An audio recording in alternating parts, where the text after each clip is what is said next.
Hello, grade 12s. Welcome to today's lesson. It's economics with me, Spiwe.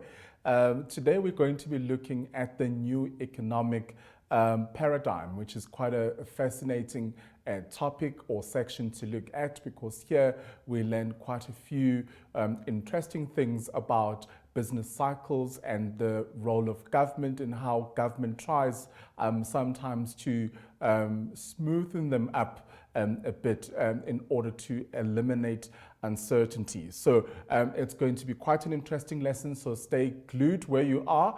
Hope you've got your pen and paper and you are ready to take down some notes as we go through this wonderful lesson. So let's get started and not waste any time. So this is quite an interesting topic, the new economic paradigm, because it really discourages policymakers from using monetary and fiscal policy to fine-tune the economy. Remember, on our previous lesson, we did look at the monetary and fiscal policies, and we said that government at times could intervene because they feel that they've got that responsibility to actually fine-tune the economy or influence the economy in a way, and they use that by using the monetary and the fiscal policies. So the new paradigm or the new economic paradigm really discourages policymakers from using monetary and fiscal policies to fine-tune the economy, but rather encourages achieving stability through sound long-term policy decisions relating to demand and supply in an economy. So this is quite an interesting approach, because in our previous lesson we learned that government uses monetary and fiscal policies in order to fine-tune the economy. But this new school of thought, which is the new economic paradigm, discourages government from doing that, but rather encourages the government in order to achieve stability through sound long-term economic decisions, which are based on demand and supply. So this is going to be quite interesting as we unpack this throughout this lesson. Okay, so you need to be able to define what the new economic paradigm is all about, the fact that it does discourage policymakers from using monetary and fiscal policies in order to fine-tune the economy, but rather encourages them to achieve stability through sound long-term policy decisions relating to demand and supply.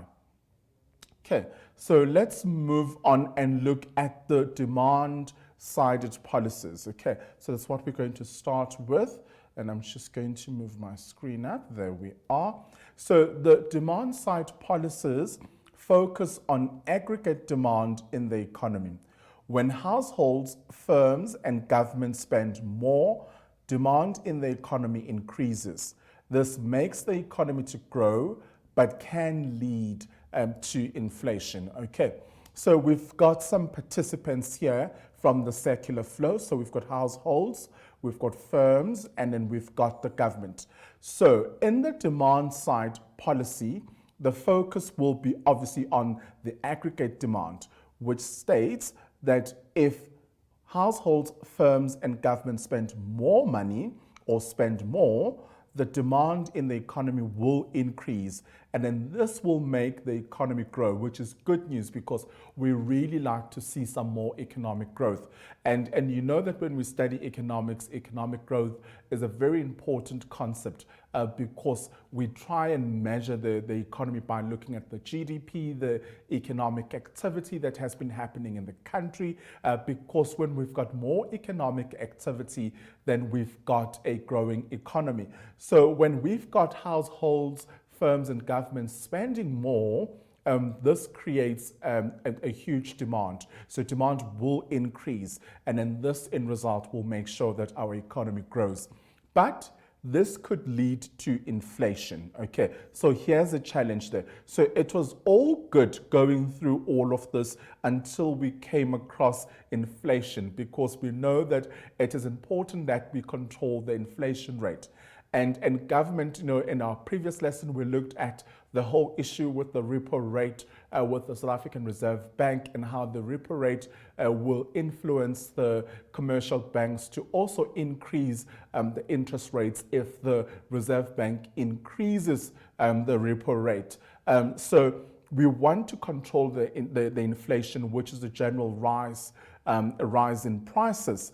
So that is our priority, to keep this at a percentage that has been agreed on in terms of the policies that the Reserve Bank has put into place. So now we need to explore this issue of inflation. How does inflation come or ties up in all of this, in what we have mentioned in this lesson? So we're going to move on and now just look at inflation. So inflation and aggregate demand increases more quickly. So if aggregate demand increases more quickly than the aggregate supply, this causes prices to increase, and then we end up with inflation over there. So if the supply does not react to the increase in demand, prices will increase, because now we're looking at a general rise or increase in prices because we're trying to control the inflation, and therefore demand and supply have to be managed quite well in this particular instance. So this will lead to inflation, a sustained and considerable increase in the general price levels. Okay, so here I've given you a definition of what inflation is. Okay, so I quite often hear students talking about inflation in their group discussions or when they are doing a presentation. But when I ask them to define what inflation is to a person who has no idea of what inflation is all about. So it's important that we know our definitions and also be able to apply them in the correct context. Okay, so the fact that the aggregate demand increases more quickly than the aggregate supply, this will cause prices to increase. If the supply does not react to the demand in the price or in the demand, prices will then also increase, and then this obviously leads to inflation, which is a sustained and considerable increase in the general price levels. So at least now we know what the causes are, and then we are also able now to define what inflation is. All right, now we're going to move on to our next point. So now we're going to look at unemployment. The demand side policies are effective in stimulating economic growth. We know that we support and encourage anything that stimulates economic growth, especially that in the past couple of years, we know that our economy hasn't been growing at an ideal speed or pace as we would like it to grow. So we need more economic activity to happen in order to create more employment opportunities for the households, so that they can sell their factor inputs into the firms and in return be able to generate an income and then spend.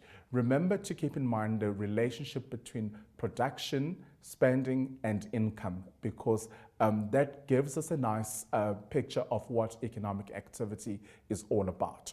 So let's have a look at the demand side policies in relation to unemployment.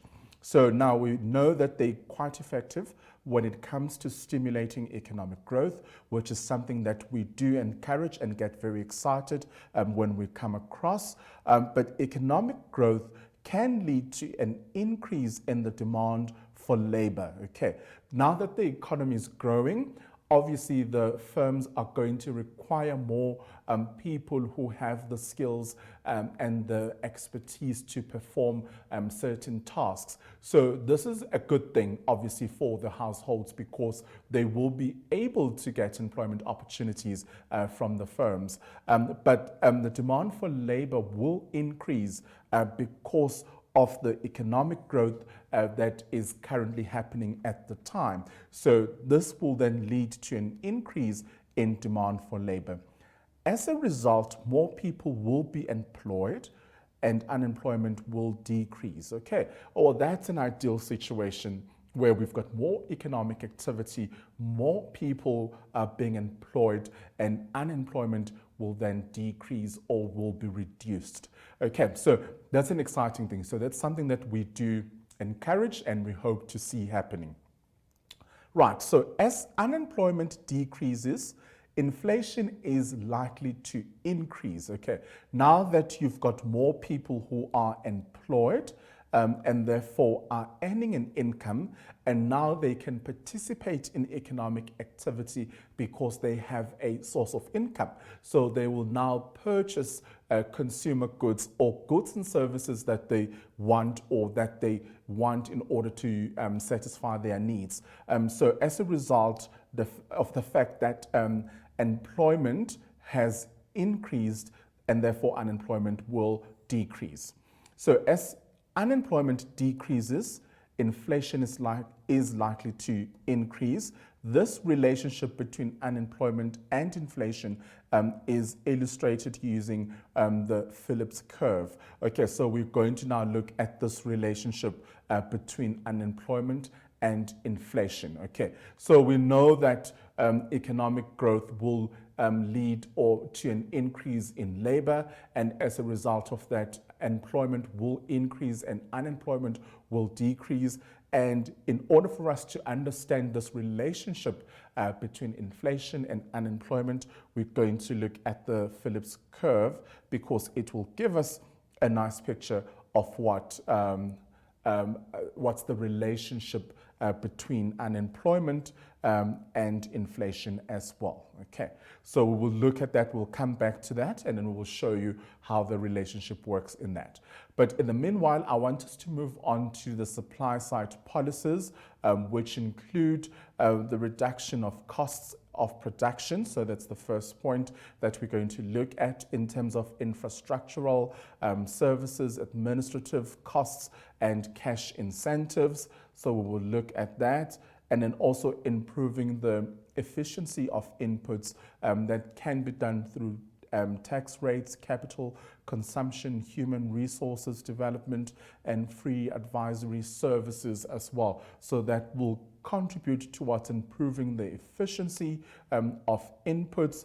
And then earlier on, just scroll down. Okay, so earlier on, when we talk of a reduction in terms of costs of production, so we're looking at infrastructure, admin, and also some cash incentives there. So we'll go into detail in terms of how these could be used to achieve all of this. And then also improving efficiency of the markets. The deregulation obviously will be something that's important, and that will play a huge role in terms of improving efficiency of the markets and competition. You know, we know that competition is a healthy part of, or a healthy aspect of the economy, and the more competition we have in the market, and we know that the firms then try to offer the best possible service to the consumers and to the households as well. And leveling the playing field as well, it's important because there are people that go onto a market already with a huge advantage that they have, and then it's unfair with the other companies that, or other firms that are trying to make their mark in that particular market as well. So these are all the issues that we need to consider when we're looking at improving the efficiency in the market. Deregulation is one of them, and then if we're trying to look at improving efficiency of inputs, I'm just going to go back up there. So if we're looking at inputs, tax rates, capital consumption, human resources development, and free advisory services would be some of the strategies that can be introduced in order to improve efficiency around that particular department.